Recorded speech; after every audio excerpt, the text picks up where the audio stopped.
SmackDown is in New Jersey tonight, and this is the fallout from Clash of Champions. And this is also going to be the fallout from, I'm sure will be a big storyline today, is the woman. You know, the Women's Royal Rumble has been announced last night on Raw. Big announcement. I'm sure they'll talk about that throughout the night. Women's Revolution, yada, yada, yada. So the show starts off. Daniel Bryan's in the ring. He has a huge reaction. They're all going nuts for Daniel Bryan, and it's obviously going to be a recap of what happened with Sami Zayn and Kevin Owens. Shane McMahon comes out, so more of a heel pop to heel reaction. They didn't like Shane. I think they don't like Shane now because they know he's going to feud with Daniel Bryan, and the fans are 100% behind Daniel Bryan. So if Daniel Bryan's going to be the heel on this thing, I think it's a huge mistake. Shane's going to get booed, Daniel Bryan's going to get cheered. I think they thought that with AJ. They think, oh, Shane's really popular. People liked AJ Styles a lot more, and people still love Daniel Bryan. So Daniel Bryan's a babyface. If they try to turn him heel, they're just going to they're going to keep cheering him, and then they're going to have him insult the crowd. It's going to be like Steve Austin's heel run, back in 2001. That's how Daniel Bryan, he's not saying he's as big as Steve Austin, but obviously not as close, but it's gonna be those things. No one wants to boo him, and he's gonna have to insult the crowd to boo him, and he's just not gonna be a good heel. And I think that's what's going on with Daniel Bryan. So Shane comes out, they go back and forth. They talk about what happened in the match, and Shane goes off on him, and in the end he threatens to fire him, and Daniel Bryan does the best for business line, and he says, "You're being like Vince," and then the crowd went nuts. They started chanting, "Who's your daddy?" at Shane, which I thought was really funny. Daniel Bryan even told Shane McMahon to fire him, which I think that's Daniel Bryan's dream. Please fire me. Please fire me. That guy does not want to be there, and he says he won't, and then he puts the shows in his hand. So, I don't know. I don't know what they're going to do with Daniel Bryan. I don't see him ever wrestling. I just don't see it. I don't know. Maybe if they got rid of Dr. Joseph Maroon, who won't clear him. I just can't see him ever wrestling in the WWE again. So when we come back, you have the Usos are out. It's going to be a tag team match against Gable and Benjamin. Gable and Benjamin have lost all momentum. They're just not over anymore. I don't know what's going to happen here. So they got the win, even though Chad Gable got pinned last night. They gave the win to Benjamin and Gable. We'll see what they do here. I think they beat the Usos a few weeks ago, if I'm not mistaken. I just don't. These shows are so unforgettable to me. It's hard to remember what happened. So Charlotte Flair is out, and here we go. Million video packages about the woman. So, here's what they do. They do a long video package. They show woman this, woman's revolution. They're showing tweets from former women. The woman's, I hate it. Man, I hate how they're doing it with Stephanie McMahon. I hate how Stephanie has to be at the forefront. It's just PR for Stephanie McMahon so she can have a good political career, whatever the fuck she's going to do. This is all what the women are. You have Sasha Banks crying, and all these women, Bailey crying, all for Stephanie McMahon's PR. This is all this is. See, we're empowering women. Yeah, whatever. They're talking about all the accomplishments. They're showing it's funny, they're showing all the Raw women. They barely show the SmackDown women as much.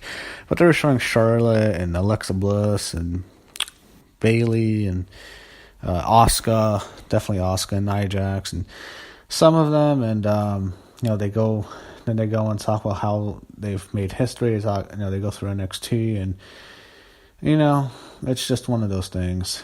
It's just going to be good PR. This is all this is for. PR on Ronda Rousey's debut. So they talk about Charlotte and Sasha and the Hell in a Cell.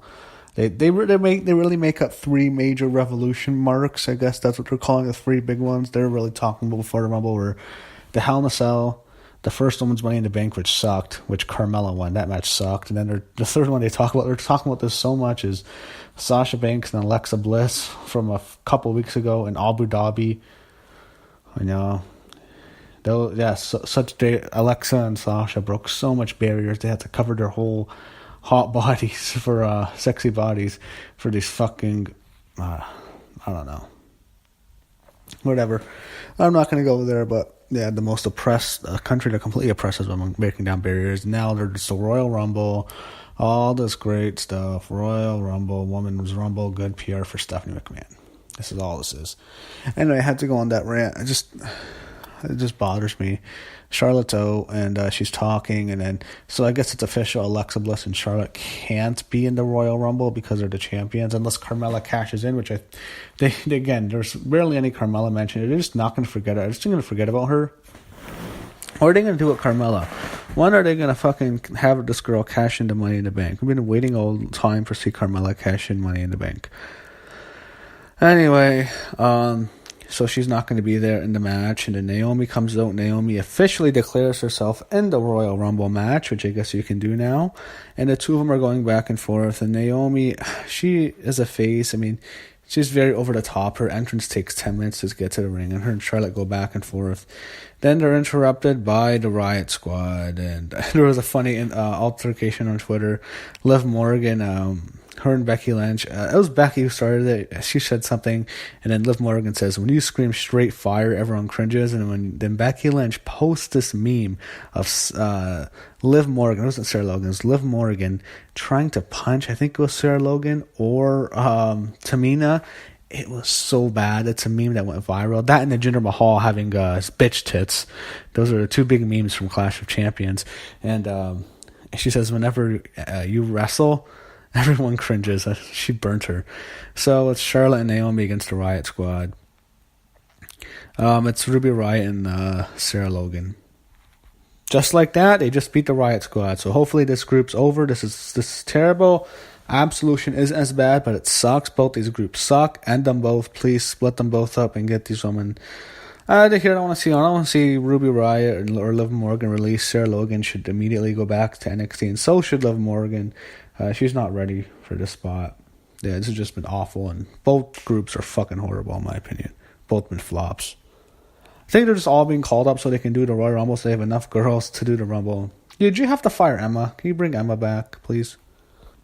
So we go backstage. A New Day are dressed in Christmas costumes. So SmackDown's the day after Christmas. So it was on Halloween. I think it was on Halloween when they got to dress up as Halloween costumes. Now they get to do Christmas costumes. I think they can't do it. They could have just done it the night after. I mean, would have made more sense actually, but can't do it. Just wants to do it a week before. They're walking with these pancakes or flapjacks. And Rusev and Alias are there. They're dressed as Santa and the Snowman. They go back and forth. Then Rusev was funny. He grabs a whole bunch of pancakes or flapjacks and tosses them on the ground and stomps on them. And then they make the match. The Rusev and Aiden English thing's really getting over. Okay. Dolph Ziggler's out. I'm thinking to myself, oh, why? I'm not going to comment too much. He walked out. He dropped the U.S. title in the middle of the ring. He showed all these highlights when he won the U.S. title, and when he won the IC title, when he beat Kofi, and they didn't show him winning the world title from Alberto. They just don't want to show Alberto Del Rio, but they're showing all these highlights, and it's just like a shoe. It's like I'm underappreciated, and it's like no one cares. No one wants to see you anymore. He drops in the middle of the ring. I just wish he'd leave. Please go away. That would be awesome if he left. I don't hate the guy personally. I don't want to see him anymore.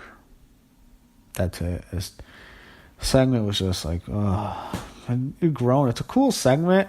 If this was anyone else, this is kind of cool. But they had their chance a few years ago. It's just there's so many times to start and stop push. It's like, who cares? Really, who gives a damn? So I absolutely hated this. Ziggler quits, basically. Then you have Daniel Bryan backstage on his phone. That was so stupid. That was just horrible storyline stupidity. He's there. He's interrupted by Kevin Owens and Sami Zayn. They want, they're with champagne, and they go back and forth, and Daniel Bryan threatens to fire him. I don't know what they're going to do. Is he turning heel or just... who cares? I mean, I shouldn't say that. I like Daniel Bryan, but this is going to be a slow burn. I don't know. I mean, he's not going to wrestle. It's like, stop teasing us. We know it's not going to happen.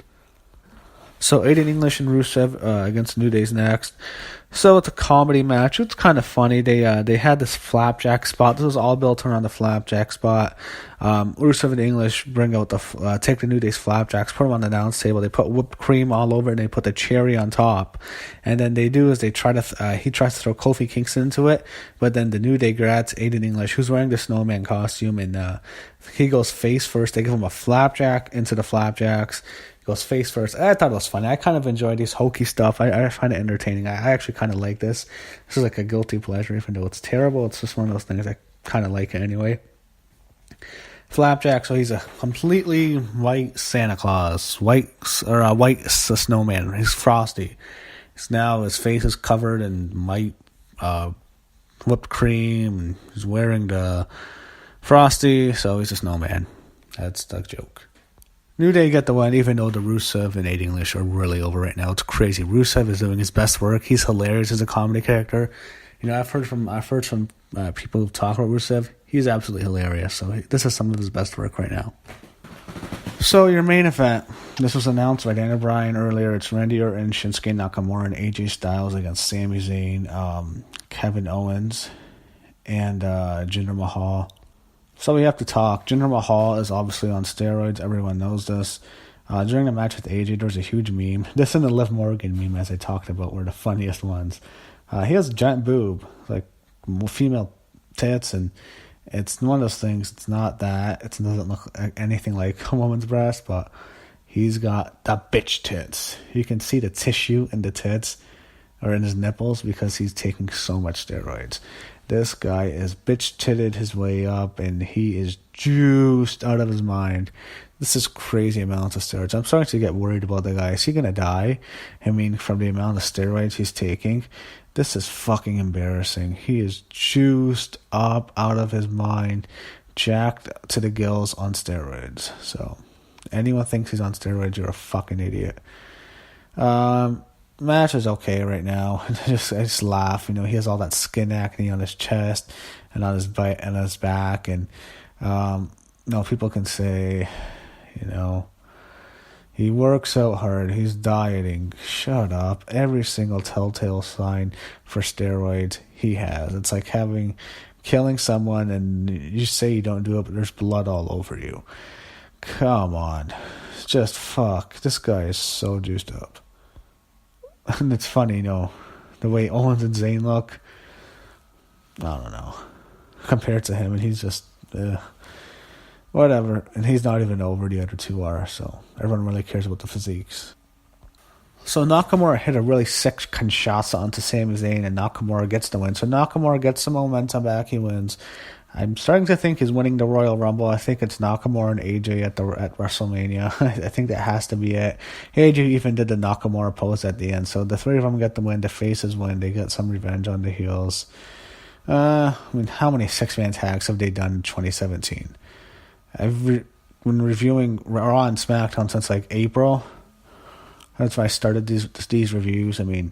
The amount of multi-person tag matches and main events, especially on SmackDown, it feels like it's just been out of this world. It's just like crazy too much. So anyway, the faces win. This was the second last SmackDown of 2018, and next week will be Raw on Christmas. Then SmackDown will be the day after Christmas next week.